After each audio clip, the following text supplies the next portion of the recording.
Calcium. Calcium promotes a healthy heart and healthy nerves. It helps muscles contract and is essential to bone and teeth health.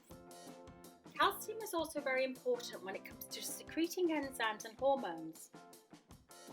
Calcium is great for our skin and reduces menstrual cramps, also known as period pains. Am I deficient in calcium?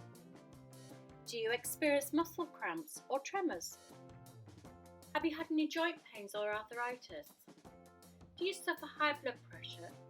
If you answered yes to any of these, you could need more calcium. Talk it through with your doctor. You can find calcium in the following foods: Swiss cheese, cheddar cheese, almonds, parsley, artichokes, prunes, pumpkin seeds, dried beans, cabbage, corn tortillas, and brewer's yeast. Supplements. Calcium amino acid chelate or citrate are good supplements for calcium and are absorbed better than calcium carbonate. Calcium works well with measured amounts of magnesium, phosphorus, boron, and vitamin D. Calcium also works well with exercise.